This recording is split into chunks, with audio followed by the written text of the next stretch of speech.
آج کے امارات کے جمعے کا خطبہ آپ کی زندگی اور خاندان کے لیے بے حد اہم ہے اور دوسروں تک یہ خیر ضرور پہنچائیں۔ الحمدللہ والصلاۃ علی رسول اللہ۔ کیا آپ جانتے ہیں کہ اللہ تعالیٰ آپ کی وہ نماز جو گھر میں پڑھی جاتی ہے اس کے بدلے آپ کے گھر کی تقدیر بدل سکتے ہیں؟ اللہ کے رسول صلی اللہ علیہ وسلم نے یہ فرمایا ہے، جب تم میں سے کوئی اپنی مسجد میں نماز مکمل کر لے تو اسے چاہیے کہ اپنی نماز کا کچھ حصہ اپنے گھر کے لیے بھی رکھے، کیونکہ اللہ اس کی نماز کی برکت سے اس کے گھر میں خیر پیدا کرنے والے ہیں۔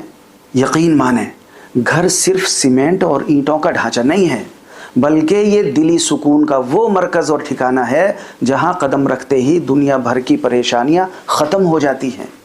جس گھر میں اللہ کا ذکر اور نماز کی خوشبو ہوتی ہے وہ زندگی سے بھرپور ہوتا ہے، اور جہاں یہ نہیں وہ ایک مردہ مکان کے سوا کچھ نہیں۔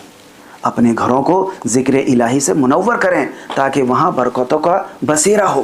دوسری بات یہ ہے، گھر کی دہلیز پر قدم رکھتے ہی آپ کی زبان سے نکلنے والا ایک چھوٹا سا جملہ پورے گھر کی فضا بدل سکتا ہے۔ اللہ کے رسول صلی اللہ علیہ وسلم کی تعلیمات کے مطابق سلام صرف ایک رسمی دعا نہیں بلکہ آپ کے گھر میں برکتوں کے داخلے کا باقاعدہ اعلان ہے۔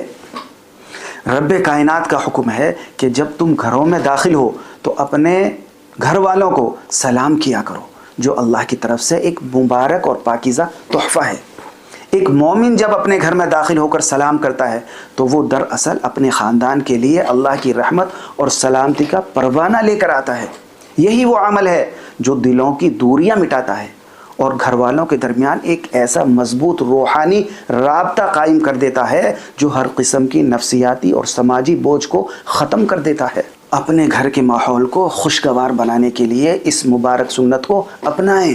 تیسری بات یہ ہے، کیا ہم ایک ہی چھت کے نیچے رہتے ہوئے بھی ایک دوسرے سے اجنبی ہو چکے ہیں؟ اللہ کے رسول صلی اللہ علیہ وسلم کا فرمان ہے کہ جو گھر والے آپس میں جڑے رہتے ہیں اور تعلق قائم رکھتے ہیں اللہ انہیں کبھی کسی کا محتاج نہیں ہونے دیتا۔ آج ہمارے گھروں میں سب سے بڑی رکاوٹ وہ کیا ہے؟ وہ بے جا مصروفیات ہیں، مشغولیات ہیں جنہوں نے ہمیں اپنے ہی پیاروں سے دور کر دیا ہے۔ اپنے گھر والوں کے لیے ایک ایسا وقت مخصوص کریں جہاں نہ کوئی فون ہو نہ ہی دنیا کا کوئی اور کام ہو، کیونکہ خاندان سے غفلت انسان کو گنہگار بنانے کے لیے کافی ہے۔ یاد رکھیں، عقل مند وہ ہے جو اپنے گھر والوں کے جذبات اور ضروریات کو سمجھے، کیونکہ یہی وہ لوگ ہیں جو ہر مشکل اور آسانی میں آپ کے شان